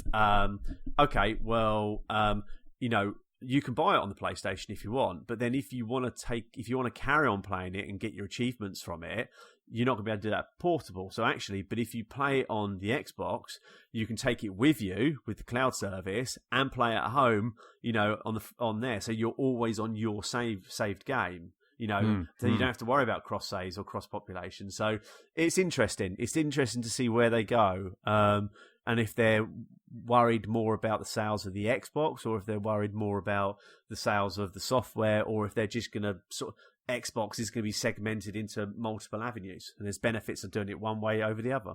But if you have to kind of, if say for instance we're in that next Xbox phase and we have the xCloud app is running on your phone, on your Switch, and on your PlayStation 5, then you can then play that game. I don't know if Sony would allow that to be running on their platform, but if they did, then you're then playing your save, aren't you? Because you're just playing your Xbox version. And I kind of feel that with all of the things that they are, if Microsoft are winning, then they're going to be keeping those first-party titles. They did the kind of exclusive window. They did that with Tomb Raider. Yeah. When they kind of bought Tomb Raider, they kind of, I think it was a year exclusivity. But I could never see Sea of Thieves or Gears of War or Halo going over to, say, a PlayStation 5, but something like Obsidian might, something like I guess they don't own Remedy games, do they? So, something like what was the one that they bought recently who is making not Insomniac games, that one, the one who was making I just completely blank. But you can see some of those titles kind of going over to other ones. But like I say, it all depends. If Outer Worlds 1 sells like hotcakes, then why wouldn't you kind of keep that to yourself? Yeah. Why wouldn't you keep that as a reason to buy Xbox, a reason to subscribe to xCloud? There's all of those things, and I just kind of feel that we shouldn't really apply what's happening in this generation to next generation, because Microsoft are going to come out of the gate with Phil Spencer swinging, where before it was all, TV, and that tainted this generation forever, where the next Xbox and xCloud is going to give you so much more. So I kind of feel that we might see Microsoft change a little bit and try and keep all their toys together. That being said, I kind of like the idea that they still kind of annoy PlayStation by putting stuff out on the Switch as well. We've got Cuphead on the Switch, we've got Cuphead on the Switch. So, why wouldn't they kind of do things like that? Hopefully we'll have xCloud on the Switch. They have hinted at that. We've got Gamescom next week. We've got the EXO London coming up, so there's some really good opportunities for Microsoft to get some good announcements out very soon. I can definitely see it coming to Switch. I haven't got a hat, but I will eat my hat live on camera if there is ever anything to do with Microsoft or Xbox on the PlayStation. I just don't think Sony would never go for that. Something would go terribly wrong in Sony's backyard. I've worked for Sony or worked with Sony for 15 years, and I know their entertainment division so well that And also, interesting note, VAR in soccer, that's actually Sony. Right. There's the interesting fact for you. Don't you have to sign into your Microsoft account when you fire up Minecraft on PlayStation? True, yeah, no. I don't. So get that salt and pepper on that hat right now, Mr. Burgess. I thought I wouldn't cut you off. I'd just let you dig a hole. Yeah. I don't know. I think it flips away if we do the flip of the generation, which has happened every generation of consoles, where the leader has always, done something that stepped up and gone the wrong way. Maybe, but I don't think Sony are proud enough to ever admit that they would want access to another form of revenue from a competitor. But then they are working together apparently on Sony's mobile sort of like platforming with the Azure cloud. So who knows? Hopefully this is all, in 10 years we look back at this and laugh because we're all one lovely happy family with cross-play and cross-progression. Absolutely. I think the thing that we have as kind of pundits, as enthusiasts of games in the games industry, we always try to look back to try and predict the future. Yeah. But I kind of see that things are just changing so rapidly, you know, and that's why, you know, we had Cuphead on Switch. You know, I would love to see Xbox come out and say, here's Rare Replay on Switch. Yeah. You know, here's, you know, and there you go, there's Rare Replay. Not just so I can play Viva Piñata, but that's obviously the main reason. But here's Rare Replay on Switch. Here is, you know, that, and just being able to kind of branch across. And like I say, at the moment, you know, we had that news item, might not have made it. It might have been the lost episode where we only got half, but where Sony had sold 100 million PlayStations, you know, and we don't know what the figures of the Xbox are, but I would kind of feel that it's probably about 50%. Yeah. You know, I don't know why, because it's a really strong console with some great first-party titles, but Sony are out here because of the damage that was made in that very first thing. But if Phil Spencer comes out with all the right noises, he is the man that can do it. You know, you could see Xbox, the next Xbox, kind of taking where the Xbox 360 was, and you can kind of see that kind of happening. And then we have and then it turns it all on its head, because I still say that Games Pass, which is like the best offer, the best deal, the best kind of value for money on any console right now, is there because the sales figures are so low. Yeah. You know, Microsoft didn't think, let's just kind of give everybody this. It's done for a reason to sell Xboxes, and it should, because anyone new grabbing an Xbox today, or grabbing a second console and coming over to Xbox, all you need is Game Pass, and you're set for years. You know, there's so much content on there that you're just set for years. And I can't wait to see what the next generation brings, because I think it's going to have we might see Sony on the back foot, and we might see Sony's Game Pass, you know, and we'll have, you know, PlayStation Pass, where we get God of War and Spider-Man for free and things like that. I think for me the exciting thing about the next generation is not so much the shiny new boxes, but obviously, you know, they're going to be good. It is that portability, it's that mobile gaming. It's, you know, I've got an awards dinner next month up in London, you know, so I'm staying up there overnight, and it's just nice to be able to. I just want to be able to play the game that I'm playing here. I want to be able to go into Vigor and carry on playing that remotely. And just go in and, you know, tend to my shelter, maybe do a couple of raids, you know, come back out again, and then just chill out. So I think that will be good, but we'll have to wait and see. So yes. So next story, over to you for a bit of Destiny.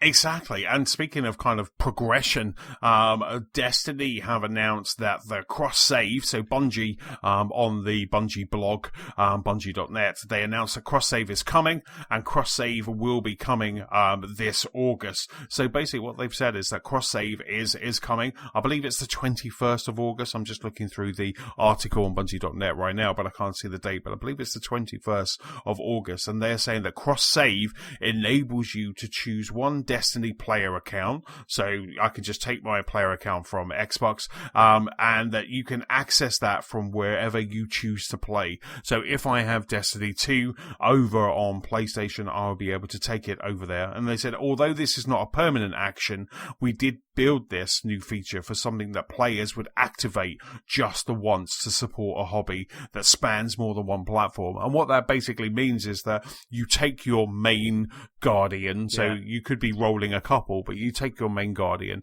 and now you can cross-save to PlayStation, to PC, to Xbox, to Stadia. You'll be able to kind of take that Guardian kind of on all of those different platforms, which I just think is absolutely fantastic. So which platform supports cross-save? Like I say, I'll put a link in the show notes to this article, because it really does kind of break it down. And as I was saying, it's PlayStation, Steam, Xbox, Stadia, when that launches later this year. So can I use cross save to merge Guardians or Collection? No, you can't. So you can't take maybe a Guardian that you've started on PlayStation and a Guardian you've started on Xbox and merge the two together. You really have to have a look if you've done that, because I believe the base Destiny, could be wrong, but the base Destiny was free for a while for PS Plus or something like that. So if you've started to play Destiny 2 on PlayStation and you've been doing a Guardian on Xbox, you won't be able to merge those two together. You have to decide which one's more powerful, which one's the one you want to take, and then you can then go, right, I'm now going to do that one. And then that one you can then bounce backwards and forwards from PlayStation to Xbox and keep going. So which is really cool, because even in kind of one of the groups that I've been playing Destiny with, we did have kind of a group of people that are on PlayStation, a group of people that are on Xbox, and we still can't kind of cross. I can't sit on my Xbox, which is my favorite controller, and all of that. I still can't sit there and play with those guys yet. That's coming. I'm sure of it. But what I can do is I can port my Guardian over to PlayStation, and I can then just jump in with the guys and play on PlayStation. So I think this is great. I think this is progress. This is getting to that point where you can just play on any console. And I do feel that the optimist in me feels that that's kind of coming very soon, and maybe a feature that everyone's kind of holding back in the next generation. Definitely. It's definitely a benefit, and it's an exciting time to see what's going to happen with this, cross progression, cross sharing. So it seems to have come on quite quickly. So, over the next 12 months on the lead up to the new consoles, it'd be interesting to see where we go with it. Yeah, absolutely. I was right about the 21st of August, because there was a question here that says, well, when can I link my accounts and use my Guardian to play in more than one place? And the answer to that is we expect to launch this feature on August 21st. This will give you time that you need to link your accounts and get your friends list sorted before the launch of Shadowkeep and New Light, which are the big expansions that are coming to Destiny. Excellent. So we've got cross save, cross play is just around the corner, Stu. Excellent. Looking forward to it. I'm sure. And next piece of news, chap, is with you. So you would say that your favourite controller is the Xbox controller? Am I correct? That is correct, yes. The Elite controller is the best controller out there. Well, I may be changing your mind with this next story that I stole from you. So the next story is from, I picked this up off IGN's UK site, but I think you'd seen it somewhere else as well. But it's an FCC filing may reveal a wireless SNES controller for the Nintendo Switch. A recent FCC filing may have revealed Nintendo's plan to release a wireless Super Nintendo controller for the Nintendo Switch, which would be very similar. To its releasing the wireless NES controller alongside the additional NES games on Nintendo Online. Discovered by Reset Error user Link83, the file includes a single image of a controller which very much resembles the back of the SNES controller.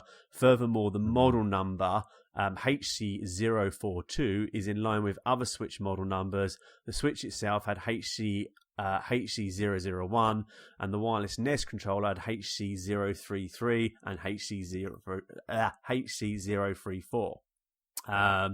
It's important to note that it does not reference the Switch or Super Nintendo in any way in the filing, and the equipment name is simply wireless game device, but it's pretty clear what was filling would be for. So, I mean, looking at the images on there, it looks exactly like the back of a SNES controller, because they got a SNES image right underneath it. So,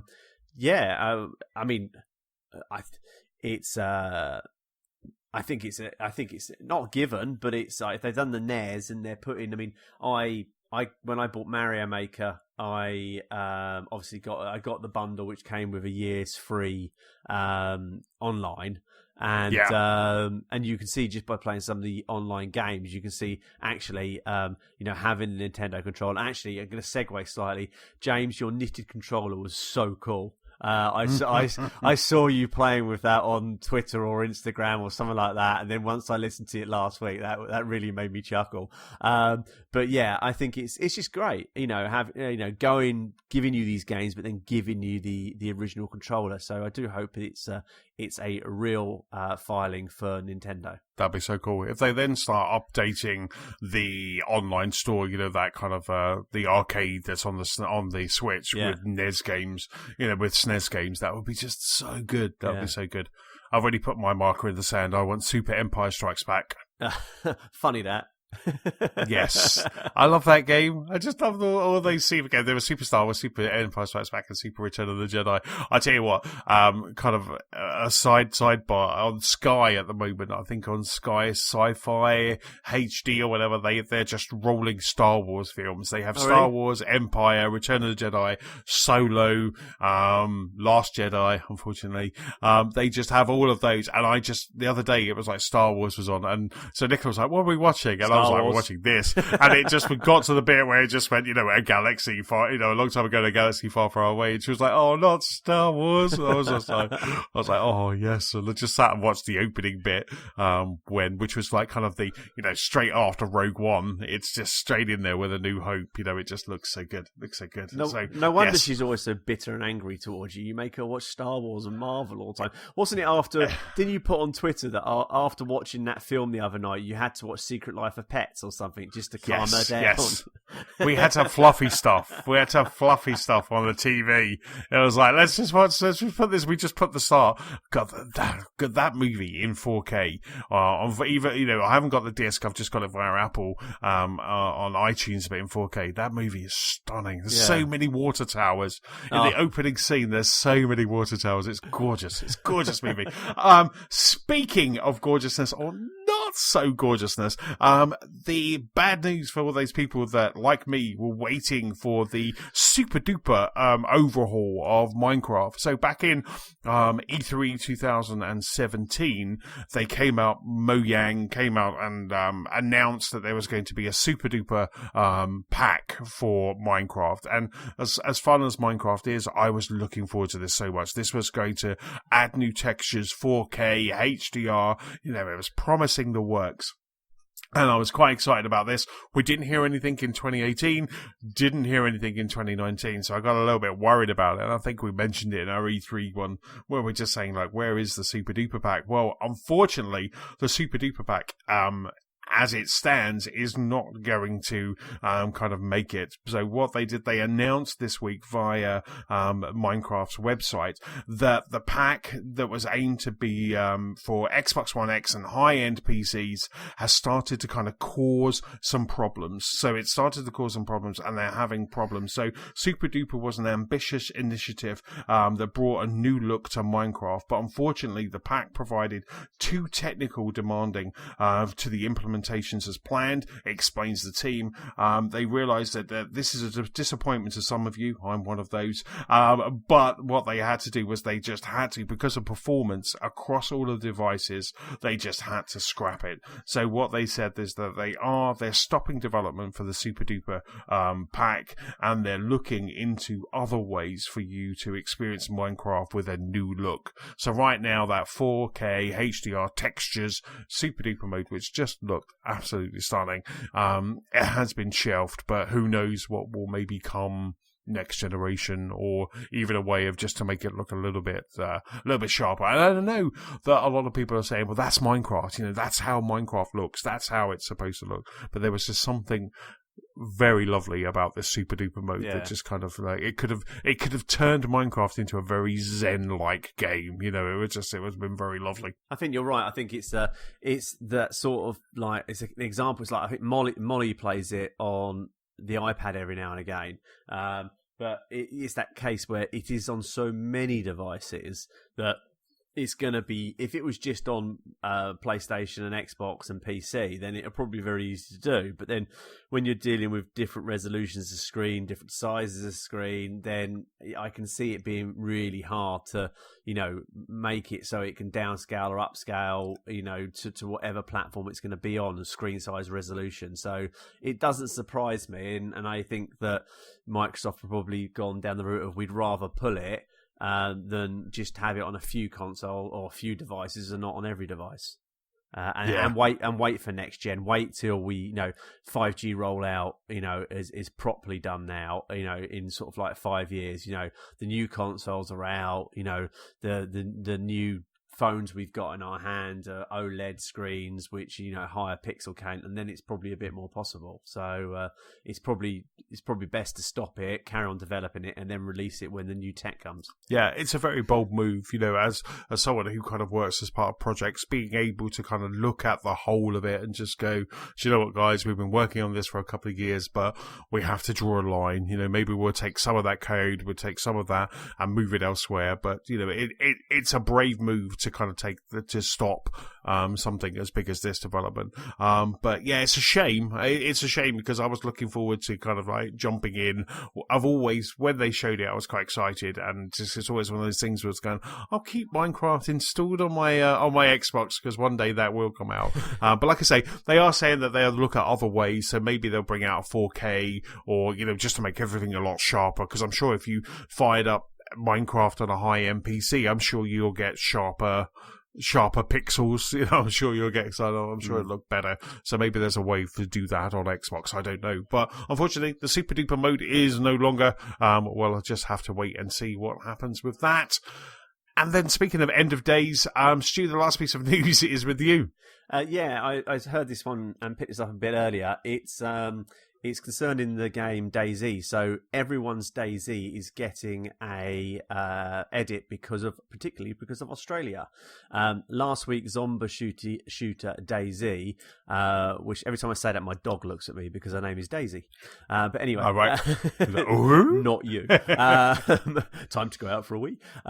Which has been out in various forms for the last 6 years. Has had its physical release banned in Australia, and then its digital version as well. In order to get the game cleared, Bohemia Interactive is changing every version across the planet just to comply with Australia's classification for guidelines. Since it's impractical to create a new version just for Australians, and because Bohemia Interactive would like to sell the game in regions despite the classification board's decision, then the same edit, the precise nature which has not been made public yet, but I hear it's around drugs use, morphine. I heard a rumor. It's about the fact that it's illegal to use it, or it's something that used within the game. Right. So what it looks like is basically they said, we don't want to separate Australian players from the rest of the world since many people play cross regions, said the studio told Kotaku Australia in a statement. We love that DayZ is a place to meet with friends and experience a game without dramatic regional lag, and we don't want to change that. At the moment, we are editing a global version of DayZ, so it fits in with the board's requirements. The key objective is to keep the gameplay authentic as it was, so players are not affected by this change. It's an extreme move, but not an unprecedented move. Fallout 3 was refused classification for similar reasons. To get around the board's decision, Bethesda removed the word in morphine from every version of the game. It was cleared. So it looks like, because of one ruling around in Australia, that everybody's game is going to get changed. So, I mean, it's good. Again, going back to saying like Minecraft, it's not ideal, but we live in a multi-language, ethnic, religion world where in some places things are accepted, in some places things are not. So if you want a full global game, then you're going to have to do things like this. Yeah, it's surprising that Australia have pulled a couple of games, haven't they? Yeah. Previously, they've pulled games because they haven't got through ratings. It's quite strange that in 2019 they're still this strict, with video games, and they haven't realised kind of how mature video games are now and how we kind of handle some subject matters, that can be handled, and that I think they must be kind of one of the last countries that still censor games as hard as they did. I know kind of way back when there was always a case where you couldn't get games in the UK and you had to get maybe an American release or a Japanese release because of X or Y. But it's just really interesting to see that this is still kind of happening kind of in Australia. But it's interesting that they've just gone, right, okay, we'll make that change across everything. I mean, if it was about morphine or whatever, they could just change those to Smarties and then just kind of just do it that way. But I guess there's strict guidelines Australia, but it's better to launch everywhere rather than just kind of like skip Australia altogether. I do believe there has been some games where Australia they have been outright banned. I don't know if it's GTA or something like that, but I've definitely heard before about kind of Australia and their strict guidelines. So DayZ's so DayZ's developer is the same as Vigor's then. So this is a Vigor studio, Bohemian Interactive. Yeah, it wasn't until I read the article I realised that, because I was aware of them, but not, it's that classic case where you're aware of the games that are out there, but sometimes you don't really look in to see the developer unless you see it, ping up on the screen. So, but that's a Bohemian Interactive game as well. So, but I think it's, I think the thing is, it not trying to get not political or anything, but I still think the annoying thing about our industry is that it's still seen as a game. I think there was a statistic. I tried to find it. I heard it somewhere and I couldn't find the results, but it was something along the lines of video game for the first quarter or first half of this year. I think the total entertainment in the UK was something like 3.5 billion spent on entertainment, and 45% of that was computer games. And I still do think that video games are picked on. I think we all know that from the news recently.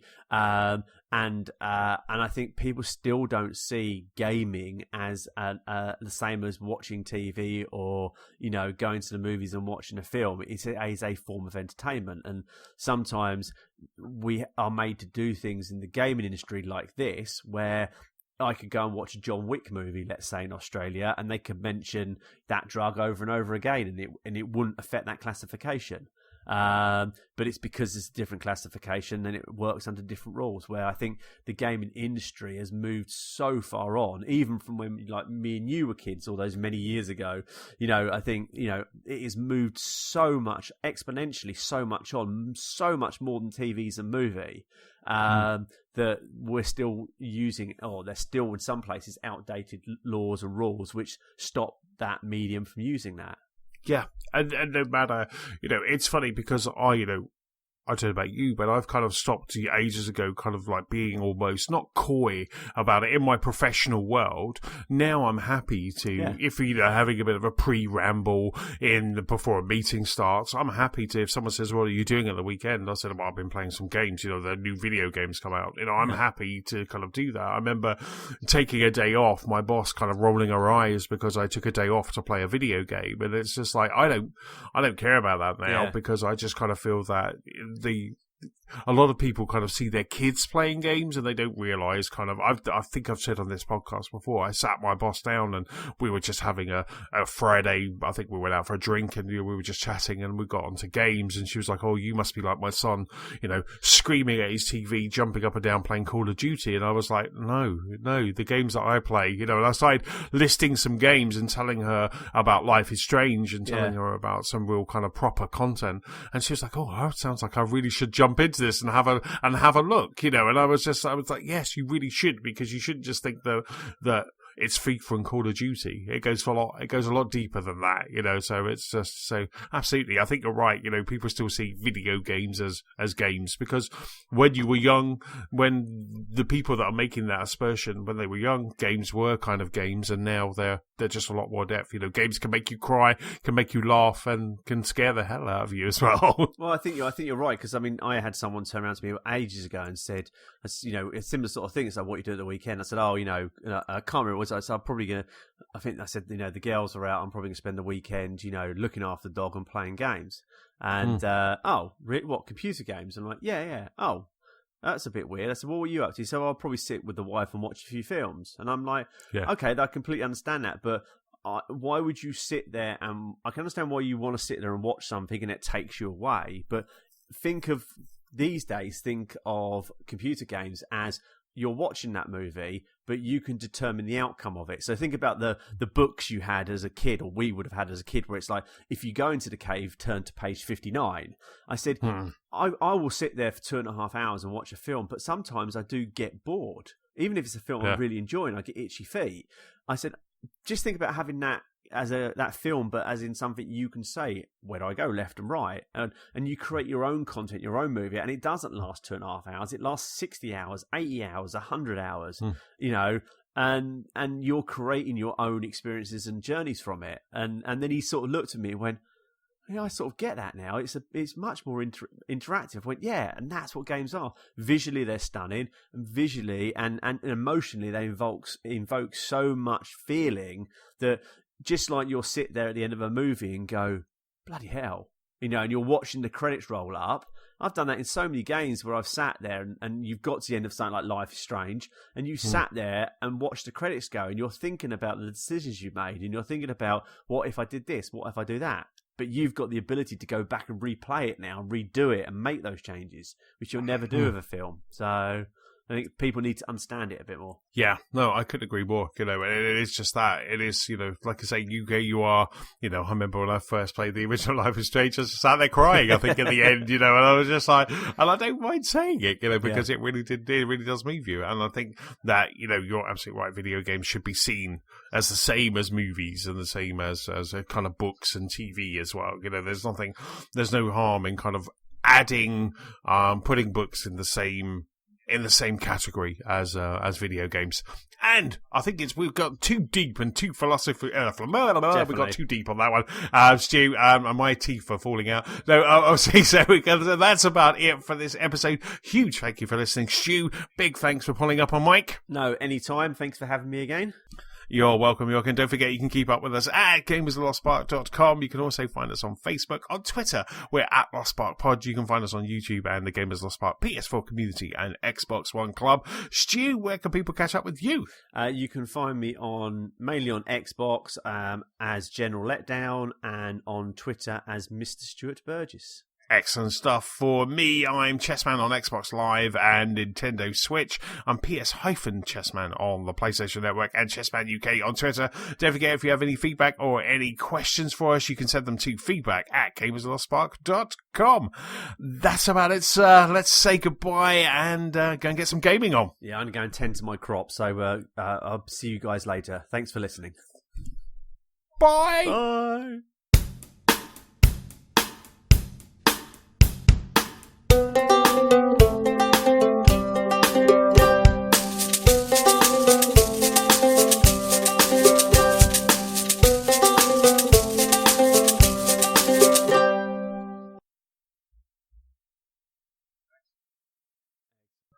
I really thought when you said crops, I was like, yes, he's finally playing Viva Piñata. I was like, yes! I can respect him at last.